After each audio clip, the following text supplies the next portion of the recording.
All right, so are you ready to kind of look at a present maybe a little differently than you're used to? Oh, yeah, definitely. Today, we're going to be talking about Franklin Delano Roosevelt.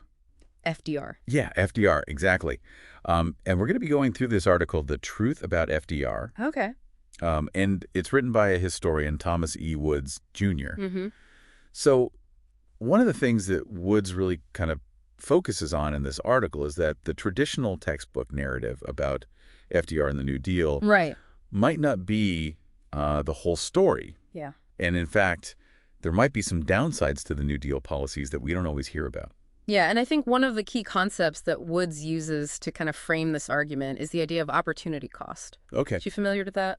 Um, refresh my memory. So it's basically the idea that every decision we make has hidden costs, right? The things that we miss out on by choosing one path over another. So it's not just about the immediate benefits, it's Right. about the long term. It's the things that we don't see. Yeah, the things that we don't see.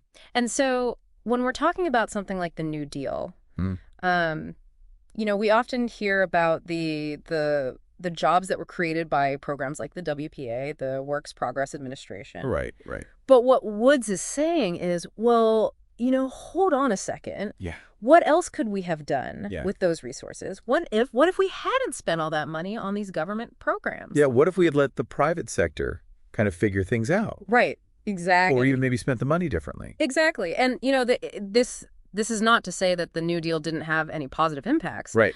But it's saying that we need to have a more balanced Yeah. perspective and consider the What's the full cost? the full cost And of not just the immediate things that we can see. but So- unseen costs. Yeah, yeah.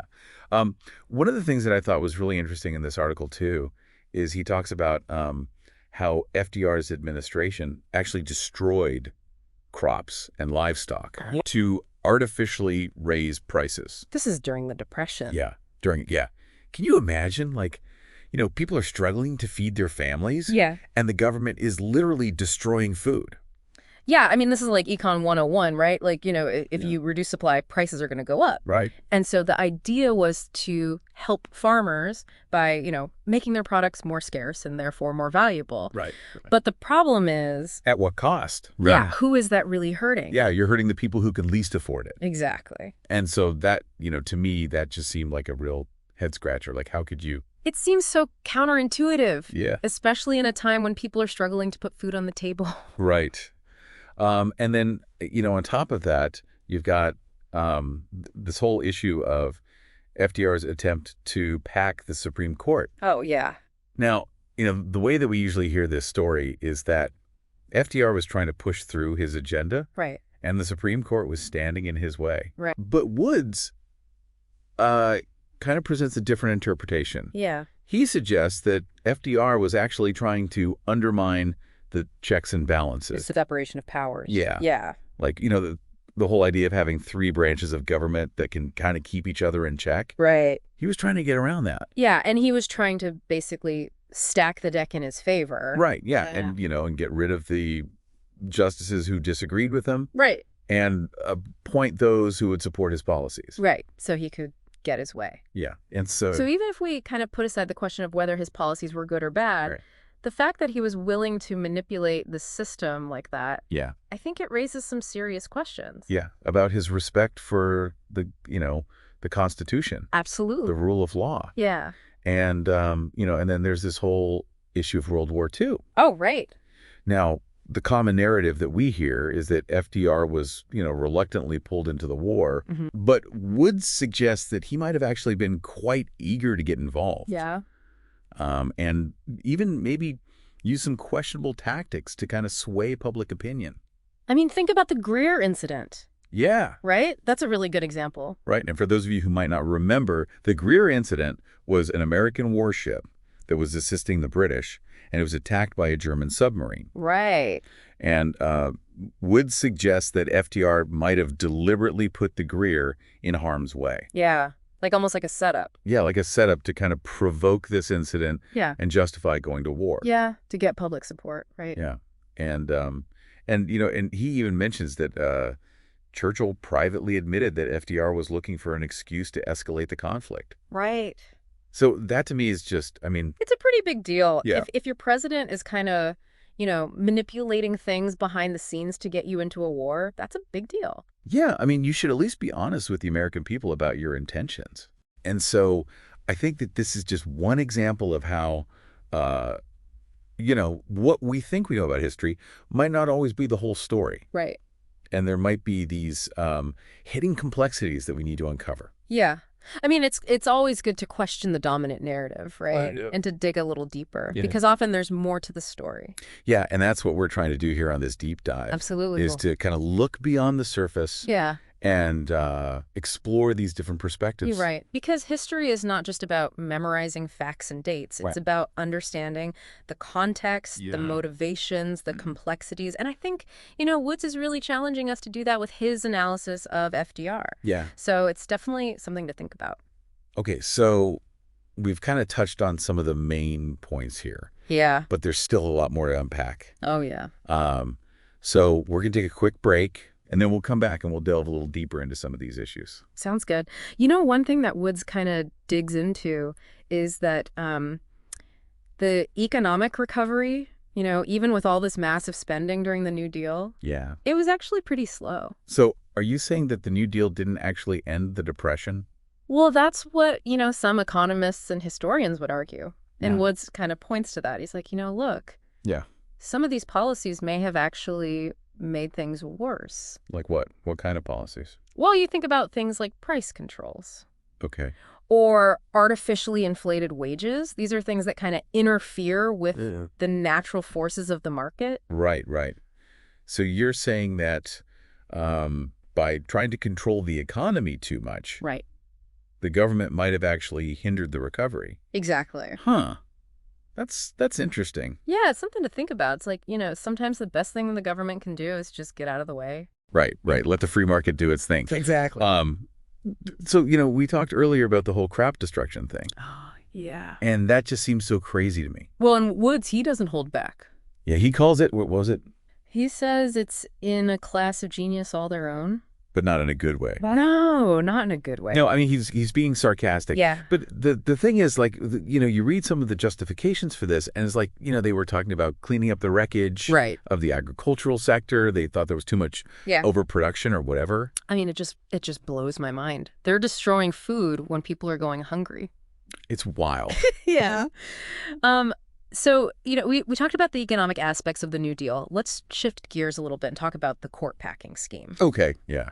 Now, this is often presented as, FDR being this bold leader standing up to a conservative court. Right. But, Woods kind of offers a different perspective here. Yeah. He basically says that FDR was trying to undermine the checks and balances of our government. He wanted to get his way. Yeah, he wanted to stack the deck in his favor, get rid of the justices who disagreed with him, Exactly. just so he could push through his agenda. Yeah. I mean, it's one thing to disagree with a court ruling, Right. but to try to change the composition of the court just so you can get the outcome you want, Yeah. that's a whole other level. That's pretty scary. Yeah, it's a little disturbing. Yeah.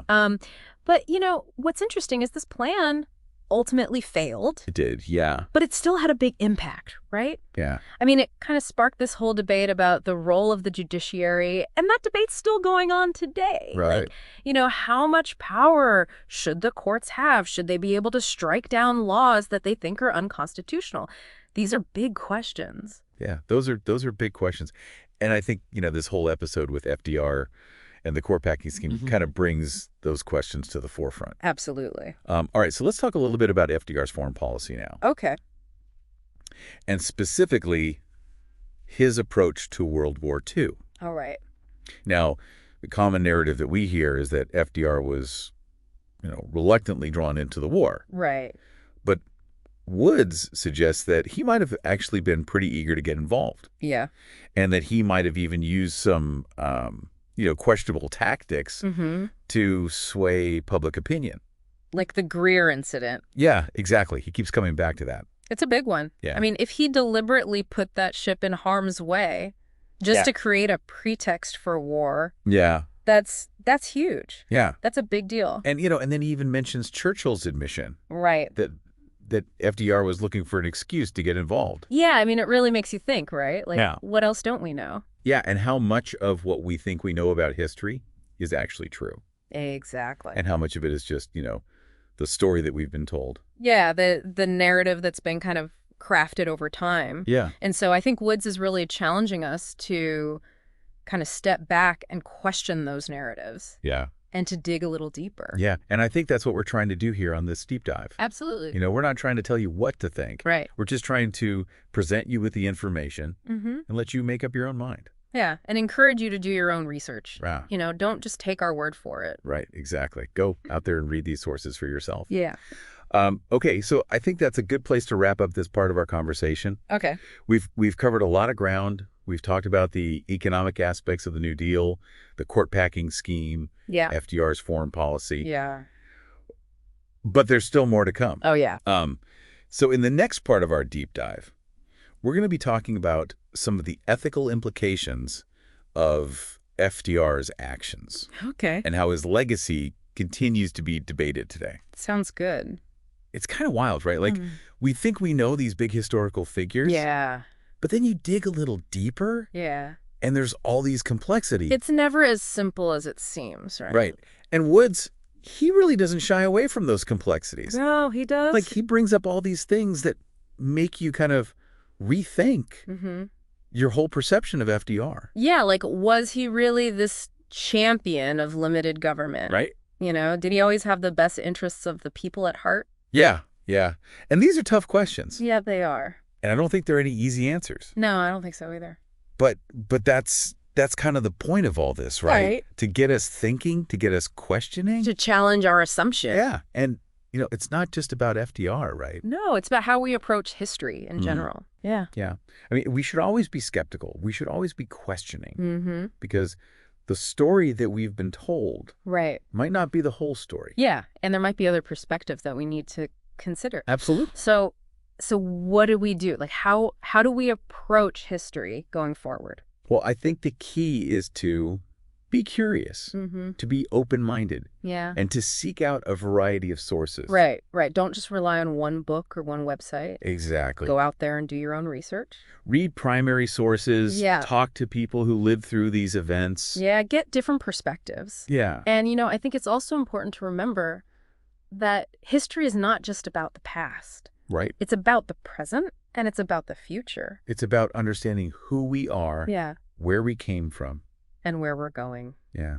And I think, Woods leaves us with a really important question to think about. Yeah. What makes a great president? Is it just about policy achievements? Or is it about something more? Yeah. Is it about character? Integrity. Yeah. And I think that's something that each of us has to grapple with. Yeah. There's no easy answer. No, there isn't. But it's a conversation worth having. Definitely. Well, I think we've covered a lot of ground today. Yeah, we have. And this has been a really thought-provoking deep dive. It has. So thanks for joining me. Oh, thanks for having me. It's been fun. And thanks to all of our listeners for tuning in. We hope this has given you some new insights into FDR and the New Deal. And we encourage you to continue exploring these issues and forming your own opinions.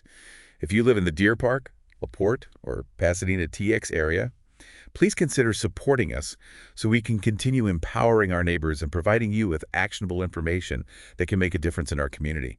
You can donate at thinkandactlocally.com/donate. Link in show notes.